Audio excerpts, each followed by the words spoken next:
Hello everyone and welcome to Zoho Sheet's webinar. So in this video, we'll be seeing how you can use the LET and LAMBDA functions in Zoho Sheet in order to create custom calculations inside your spreadsheet. So let's get started. So in this video, we'll be seeing a brief introduction about LET and LAMBDA functions and what they can do. And then we'll be seeing the difference between the LAMBDA function and the deluge custom functions in Zoho Sheet. And finally, we'll be seeing a demonstration of the LET and LAMBDA functions with various examples. So the LET and LAMBDA functions are the latest additions to Zoho Sheet's extensive predefined function gallery. And using these LET and LAMBDA functions, you can create custom calculations inside your spreadsheets for your personalized use cases.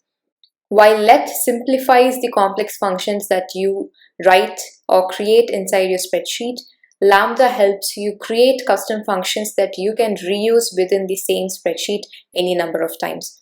And LAMBDA function also supports recursion or repetition in such a way that the function repeats itself until the final result is obtained. So we'll be seeing examples in the demonstration that can further explain these scenarios even more clearly. So now moving on to the difference between the custom functions created using LAMBDA and deluge in Zoho Sheet. So some of you might already be familiar with the deluge custom functions that we have in Zoho Sheet. So now we'll see how the custom functions created using LAMBDA and deluge can be different, and we'll see what the advantages of each and disadvantages of each are so that you can pick the one that best suits your use case. So if you're someone who's not very comfortable using programming languages or scripts in order to create functions, you can very well pick LAMBDA. So in LAMBDA, you can create custom functions without any scripting or programming languages. Though deluge is a very easy to use programming language that we have in Zoho, if you're someone who's not comfortable with it, you can very well pick LAMBDA for your arithmetic calculations. And custom functions created using LAMBDA can only be reused within the same spreadsheet file, even by collaborators, whereas those custom functions created by deluge can be used across your spreadsheet files. That is, the deluge custom functions will be saved on a user level, so you can use those functions in any of your spreadsheet files.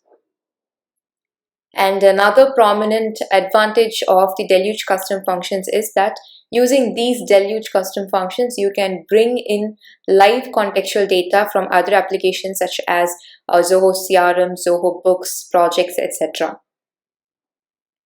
So these are the differences between the custom functions created using LAMBDA and deluge inside Zoho Sheet. So now let's jump into the demonstration, and I'll be showing how we can use the LET and LAMBDA function for custom calculations. This is the spreadsheet I'll be using for the demonstration. As you can notice, I have 5 worksheets with different examples that we can use for each of these functions. So first we'll be looking at the LET function, and then we'll be looking at the LAMBDA function. So first up, I have a very simple example for LET, so I can explain how the function works. Here we have a very simple sales data. So we have the list of items, the unit price, discount percentage for each item, and then we have the total units sold and the total sales column. So first we'll see how the function can be used, and then we'll look at a more real-time use case. So here I'm going to use the LET function in order to find the total sales value from this data. So we all know that it's a very simple calculation. That is, the total sales value will be the total units sold multiplied by the price of each item. So here you can see that we also have a discount percentage, so we'll have to take that into account as well. So let's start typing in the LET function. So you can see the contextual syntax being shown below the cell. While writing a LET function, you'll have to give the corresponding value of each variable or name that you're giving in the function right alongside the value. So now let's start with the first variable or the name that we'll be using in the function. So the first parameter I want is the price of the item. So I'm going to write it as price. So once I give a name or the first variable, I'll have to give the corresponding cell reference or value that indicates the price of the item. For me, the price of the item is the unit price, and I'm going to take the discount into account as well. So for that, I'm writing another calculation here. So now for the price of this particular item, I've also taken the discount into account. So you can see that I've multiplied the unit price with 1 minus the discount percentage. And then our second parameter or variable will be the units sold. So I'm writing it as units, followed by that the value or cell reference that corresponds to the units sold. That will be D2 for me. And once you've given all the parameters or variables that are necessary for the function along with the values, you can then write the calculation for the function. Note that this calculation has to be the final parameter of your let function. So for me, the calculation here is the price multiplied by the units sold. Make sure that while writing the calculation, you use the exact same names that you've already defined in the function. So it will be price multiplied by the units. So now I've written the let function in order to find the total sales value. So I've defined the variables price and units along with their corresponding values, and then I've given the final calculation, that is price multiplied by the units sold, and I'll enter. So now in order to fill the remaining cells, you can simply use the fill series here. There we go. So this is how you can use the let function in order to create custom calculations inside your spreadsheet. So now that we are familiar with how to write a let function and how it works, let's look at a more real-time example for the let function. So here I have another sales data that has the order ID, the date, sales rep names, the region where the sales happened, and the total sales values. And on the right, you can see that on top I have a data validation drop-down with the name of the sales reps. And then I have the percentage of commission for each sales rep being given using a formula. So you can see that I've used the ifs formula. So that's based on the sales rep name that is shown above. The corresponding commission percentage will be shown in this cell. So now for Jim, we have 10% as the commission. So now we'll be looking at the total sales value for each sales rep after taking out their sales commission. So first, I'll just show you how we can calculate this without the let function, and then we'll see how we can simplify this using the let function. Without the let function, I'm just going to use the SUMIF function here. So I'm going to use this as the test range, that is the sales rep name. The condition is that it has to equal this name, that is the name that is given in this cell here, that is IE1. And if it does, then I want the values in the total sales column to be added up. So now we have the total sales done by the sales rep, and now we'll have to take out the sales commission for the respective sales rep as well. So for that, again, we'll calculate the total sales and we'll multiply it by the commission, that is the percentage in this particular cell. So once that is done, I'll click on enter. So there we go. So this is the value we have got without using the let function. And now let's look at how we can use the let function to do the same calculation. So I'll type in the function's name, and here I'm going to use only one variable for this calculation, that will be the total sales value. So I'll name it as total, and then we'll have to give the corresponding value or calculation for this particular variable. So that will be the SUMIF function. So this is the same calculation that we did previously. I've given one variable, that is total sales, and then I've defined the calculation for the given variable as well. So now let's get into the calculation. So here I want the total sales without the commission. So I'll be using total into 1 minus the commission value or the percentage. So now you can see how the function is very simple to create and use. So you can see that we have defined one variable, we have given the corresponding value for it, and then we have given the calculation as well. So now click on enter. There we go. So this way you can use let function for any complex calculations that you do inside your spreadsheet. So here, even if I change the name of the sales rep, you can see that the commission value changed and the corresponding results also changed according to the commission percentage here. So this way you can create any custom calculations that you want inside your spreadsheet using the let function. So now let's move on to the lambda function. So similar to let, first I'll be showing a very simple example to show how the function actually works, and then we'll move on to some real-time use cases. So here we have the same simple sales data along with the items, unit price, the units sold, and the total sales. So this is a very simple calculation. I'm just going to demonstrate how the lambda function works using this simple data set that we have. So as we already know, the two parameters that we need for this particular calculation are the unit price and the units sold. So one difference between the let and lambda function is that you can reuse the lambda function inside your spreadsheet any number of times. The syntax of this function is in such a way that you need not give the value of those variables that you're using inside the function itself. So we'll see how it works. So I'll be defining the variables or the parameters I want for the calculation. That will be price per unit and the units sold. So you can see how I'm only giving the name of the parameters I want for the calculation, and I'm not giving the corresponding values here in the syntax itself. So once I've given the names or the parameters that are necessary, I can go ahead with the calculation. So that will be the price multiplied by the units sold. So this is the actual lambda function. So we have already created the lambda function for this particular use case. So now since I'm using this lambda function directly inside the cell for the result, I'll have to give the values for the calculation as well. So in order to do that, open brackets again and give the corresponding values in the order that you have defined in the function. So first I've given price, so I'll give the unit price value, and then it is the units sold. Close the brackets and enter. So this is how you can use the lambda function to create custom calculations in your spreadsheet. To fill the rest of the cells, I'll use fill series. So in order to reuse a lambda function, you have to create a named expression or a defined name with this particular formula or function. So in order to do that, so from the complete formula we have here, I'm just going to copy only the lambda function here without the cell reference at the end. So if you want to reuse a lambda function, copy only the lambda function without the cell reference that you have at the end. You can also type in the function directly in the define name dialog as well.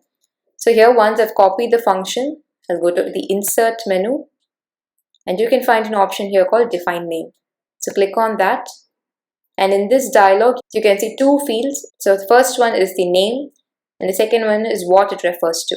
So here in the refers to field, I'm going to paste the lambda function. You can also type in the lambda function directly here in this particular field. And here in the name field, I'll be giving the name using which I can reuse this function inside the spreadsheet. So here I'm going to give the name as total sales, since that is what the result of this function is. So once I've given the name and the formula for the function, I'll click on add. So now in this cell, I'll start with an equal sign just like any predefined function and start typing in the name of the custom function we just created, that is total sales. So here you can see the total sales function being displayed here, and once I hover over the particular function, you can see what formula it actually refers to on the right, that is the total.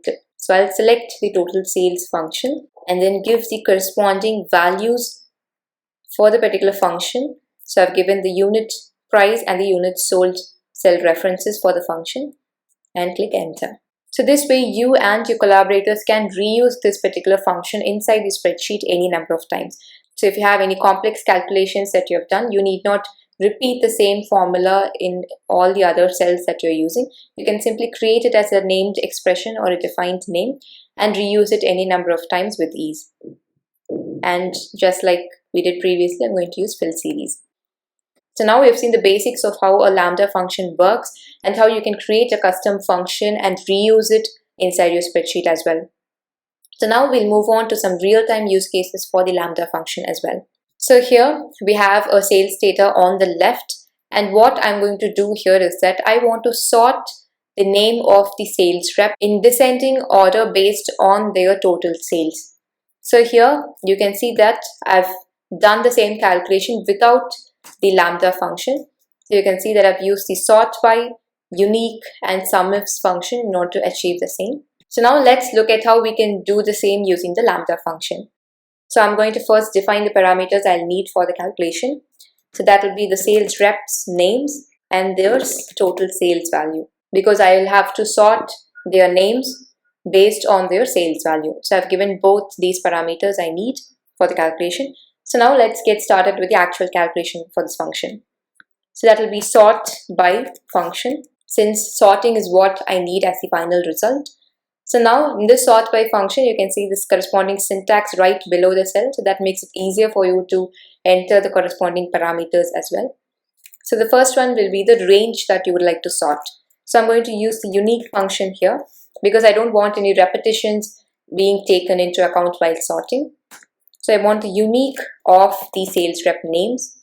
So you can see how I'm using the name that I had already defined in this function, that is reps, and followed by that. So the sorting has to happen based on the total sales range. For that, I'm going to use the sumIfs function. So the range to add will be the sales range, and the test range will be the reps name, and the condition will be the unique list of the reps name.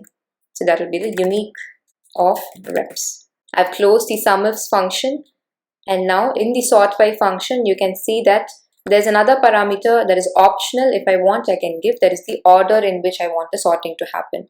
So by default, the ascending order will be taken into account. But here in this use case, I want it to be in the descending order. So I'll be giving it as -1. So once that is done, I'll close the function. So now since I'm using this function directly inside the cell, I'll have to give the corresponding values or the cell references for the calculation. So here, the first parameter for us is the reps or the sales reps. So that will be this range, followed by the second parameter, that is the sales, that is the E column. So once we have given the corresponding cell ranges for the calculation, you can click on enter. So you can see how using the lambda function, you can also create results in such a way that they spill into the adjacent cells as well. So here you can see that Mark has the highest sales, followed by Sasha and then Jim. So if I make any changes in the data here, you can see how the sorting has changed, the order of sorting has changed. So now I've just deleted a value from Mark's entry or record. So now you can see how Sasha has come up on top, followed by Mark and then Jim. If you would like to reuse this calculation inside your spreadsheet, instead of copy pasting the complete function every single time, you can simply create a defined name for it. So now I've copied this lambda function, similar to what we saw previously. In this define name dialog, I've pasted the function and I've given a name as sorting reps. Click on add. And here I'll give the corresponding cell references for the function and click on enter. So this way, when you create a complex calculation, you can save it as a defined name so that you can reuse it comfortably every single time inside your spreadsheet. You need not go searching for the source cell that has the actual function. When you have a defined name, you can simply reuse it any number of times from anywhere in your spreadsheet. So now let's move on to another example for the lambda function. And in this example, I'll be showing you the lambda function with a recursion or a repetition in order to get the result. So as I mentioned previously, a lambda function with recursion will repeat itself any number of times in order to obtain the final result. We have an input string, and then we have the characters that are supposed to be removed from the input string, and then we have the column that has to have the result. So while you're using a lambda function with recursion, you cannot use it directly inside a cell. You will have to create a named expression or a defined name with the formula or the function and then use it inside the cell. So here I'm just going to type it inside this cell so that it is easier to understand and easier to type in the function using the Zoho Sheets function suggestions. And once I've typed in the function, I'll just copy it and create a defined name using the same. First, we'll have to give the name of the parameters we need. So first will be the input text that we have. I'll name it as text. And the second will be the characters to be removed. So I'll call them as chars. So I've taken the two parameters that I want for the calculation. And now let's get started with the actual calculation. So the first case for me will be if the characters that are supposed to be removed equals blank. That is, if there are no characters to be removed, then I want the result to be given as the original text itself. Otherwise, that is, if the characters to be removed is not empty, then I want the recursion function to happen. That is the remove chars. So you can give in any name that you want for this particular function. I've given it as remove chars. So what I ultimately want is that I want the characters that are mentioned in the remove column to be replaced with blank in the input text. So for that, I'm going to use the substitute function. So you can see the corresponding function syntax right below the cell, so that makes it easier for you to write functions. So the original text will be the input text for me. The old text that is to be replaced will be the characters. So I want the function to take one character at a time starting from the left. So I'm going to use the left function. As I mentioned, this function is going to loop n number of times until it gets the final result. So I'm going to start from the left of the characters I have, that is from the first character, and I want to replace it with blank. So once that's given, I want the function to move on to the next character. So I'm going to use the right function. So in the characters to be removed, I want the length to be decreased by 1 for each loop. So I'm going to use the length of the characters minus 1. So while creating such long complex functions, you might have to be careful with the number of opening and closing brackets that you use. So one small tip or trick while you are closing brackets inside a function is that each time you close a bracket, you can see the corresponding function's syntax being shown below the cell. So you can see how the if function is being shown right now. And now you can see how the lambda function is being shown right now. That means the lambda function is still open. So now I'll close the function as well. So this is a small trick that you can use in order to keep note of whether you have closed all the functions that you have written inside the cell. So now that I've closed all the functions and I've written the complete function I want to use, I'll simply copy this function. As I mentioned, we cannot use it directly inside the cell. So I've copied this particular function, and now I'll go to Insert, Define Name, paste this function here, and while giving the name of the function, make sure to give the same name that I've used for the recursion function, that is remove cars. So I've given the name and the function for it and click on Add. So now let's use the function that we had just created and see how it works. So the function name we had given is remove cars, that is the second one here. So the first parameter for us will be the input text followed by the characters to be removed. So I've given the corresponding cell references and I'll click on Enter.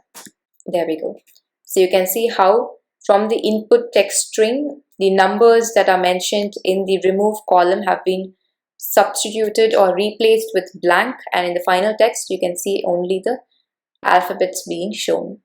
And for the rest of the cells, I'm going to use fill series. There we go. So you can see no matter what characters are given in the remove column, those characters will be replaced by blank in the input text. So this is an example of how you can use the lambda function with recursion or repetition. So this is the overall demonstration for the let and lambda functions. Hope you all found this helpful. Do try out these let and lambda functions inside your spreadsheet to create custom calculations and give us your feedback. If you come across any issues or if you need any help while working with these functions or any feature in Zoho Sheet, you can contact us at support@zohosheet.com and we'll be happy to help you out. And if you have any feedback about this video, you can drop them as comments below. You can also check out our previous webinar videos using the link in the description. Do try out the functions we saw in the video and give us your feedback. See you in the next session. Thank you.